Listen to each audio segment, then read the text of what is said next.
One is the funding that we receive from the state and the mandates that come from the state. So we as a public school system have what feels to us as a school board as almost countless mandates, whether that's how many credits a student needs to graduate, or the condition of our buildings, and all, what makes a qualification of an administrator or a teacher. Like, there's all those mandates that we're required to follow, and we don't really have the option of following them or not. And it's actually not tied specifically to money. Like, we receive funding from the state that is ours because we're a public school system. And then there's mandates, and there's actually two different things, and there's been significant confusion around that as well. Will COVID-19 vaccines remain optional for the 2021-2022 school year? We will not require neither staff nor students to get a vaccine. It's really just not our place to do that. We will not require that. Will students be encouraged to get a vaccine? And we're going to post information about that. That's in your hands as parents, and we do not want our students to be pressured into getting a vaccine or feel like they're somehow ostracized, or whatever that word might be, if they choose not to. For you as parents, and even for you as individuals outside of that, that is purely your choice, and that's between you and your doctor. That's between you, because you know the health of your student and what is best for them, and no, we will not mandate that for either staff or students. Contact tracing, which was something that Mrs. Hurst mentioned as well. We're going to notify students if they've been exposed to COVID-19 that we're aware of. So we're going to notify people that being the case. A couple of the concerns that would have actually come out of, been made public last month in the meeting as well, concerned critical race theory and some other curriculum topics. And one of the things that we mentioned is that we have a pretty significant process for introducing new curriculum. Actually, at our meeting last month, we mentioned that in next year's budget is a new math curriculum. And so that's going to be a pretty significant process, which we would invite your input for that math curriculum. So in other words, those things are there in place. And that has to do, that curriculum is based on the PA standards approved by our curriculum leaders in any department, as well as assistant and up to the superintendent for curriculum instruction. And critical race theory, we will say again, it is being included in college courses, outside of Cocalico, but it is not a core course or a core part of any curriculum that we do here at Cocalico School District. It's typically, in most schools, it's actually not a component of K-12 instruction at all, and we continue to remain committed to that reality. Some of the concerns have been around supplemental resources. So a teacher has a certain amount of freedom to bring in supplemental resources to that, and those things should be addressed directly to the teacher. So for you as parents to be aware of what's happening in the classroom, and if something comes up that makes you uncomfortable, simply say something. And so the way that goes, actually, if you got a copy of the calendar came in the mail, I think probably most of you by now got that. So if you look at the month right before the month of August, like the pages right before the month of August, you'll notice a couple pages with this color, like the orange. It says general information. So in there you'll find a number of those things listed, and actually even procedures when it comes around some resolution process to some of those things, and even information about curriculum instruction. So I would point you to that. I know it's small print, and probably when you get your calendar, that's probably not the first pages you're going to look through all that stuff there as well. But I would be aware. I would just want to make you aware of that there as well. The strength of Cocalico School District is our community, and we have great teachers in this district. We have great administrators. I think we have a great board as well. I say it's a pretty good board. Actually, I think we have a great board as well. And one of the things that's been the strength of Cocalico School District over the course of the past number of years, and of the almost 20 years that I've been involved on this board, is the way that we work together as a community. The overall sense of this board is that Cocalico School District belongs to the community of Cocalico. And so one of the things that we advocate and have been doing for years, not just in the most recent, some of the tension that we've been through recently, is that we advocate that this school needs to be a reflection of the community that it serves. That's, we're elected by this community to serve this community. We're elected by this community to see a school system reflect. So we don't have an agenda that's from outside. We're doing the best that we can to manage the school district in a way that reflects. We actually have significant teachers. We have great teachers.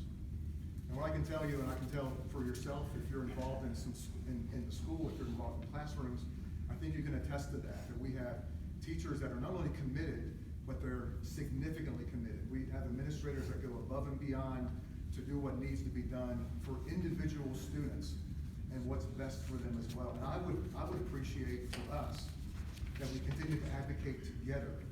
There's some things that you advocate to us on that ultimately aren't our decisions, and we're gonna ask you, would you advocate with us to a state perspective so that we can actually continue to do and manage the school district in the way that's best for our community. So I would encourage you in that way. Cocalico actually is a very good school district. It's a great school district. And it is because of the people.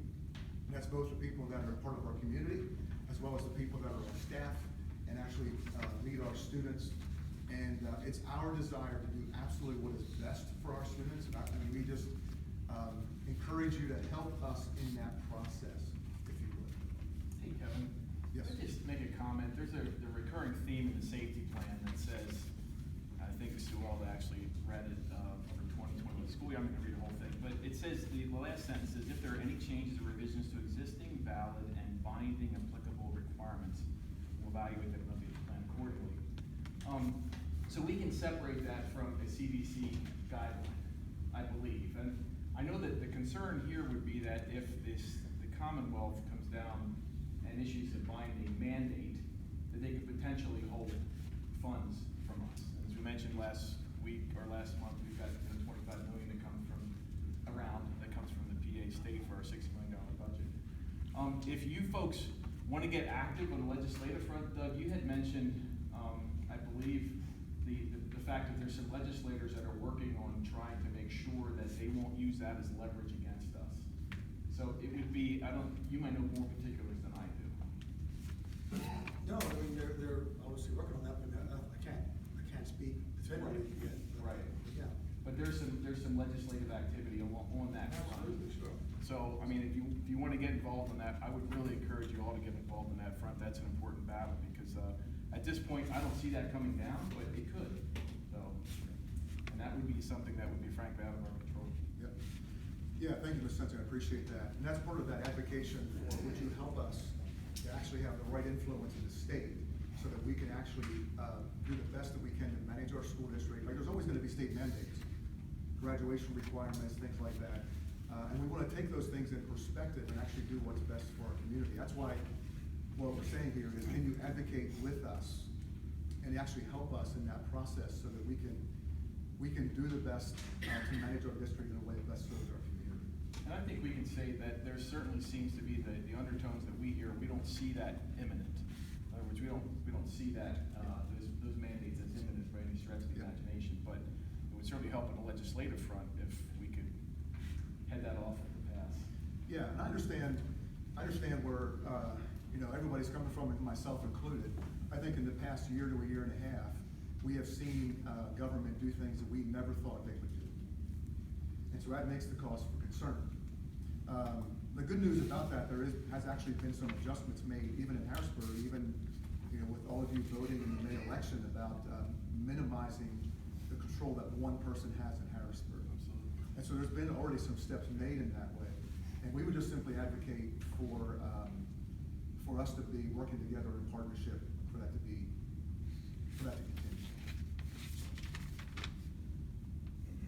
All right, thank you very much. Thanks for the comments, and thank you for listening to our comments as well.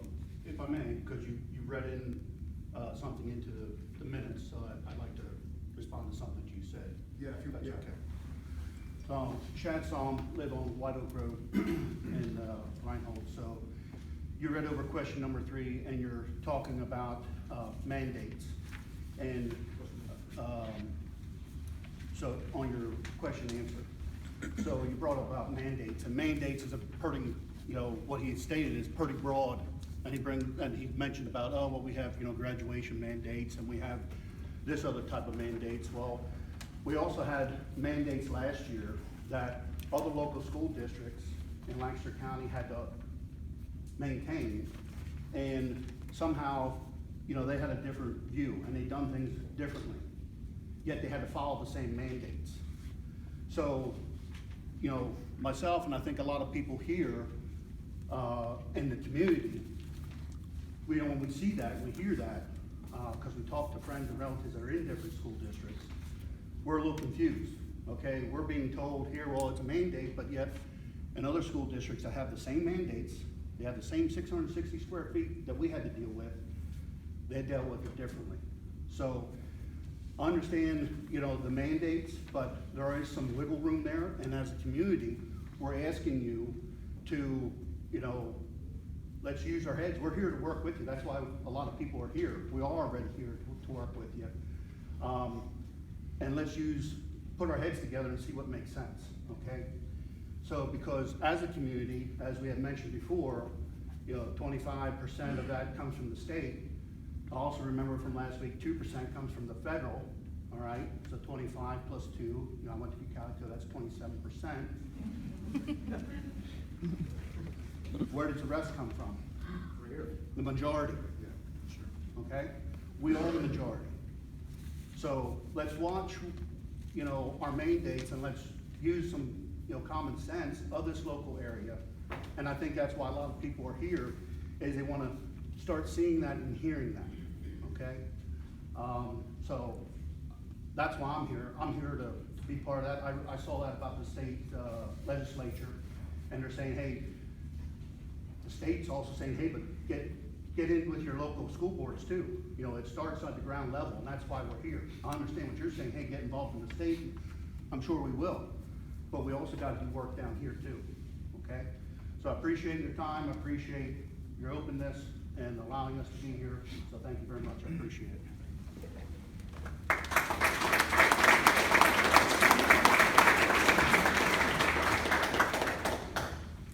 Okay, thank you.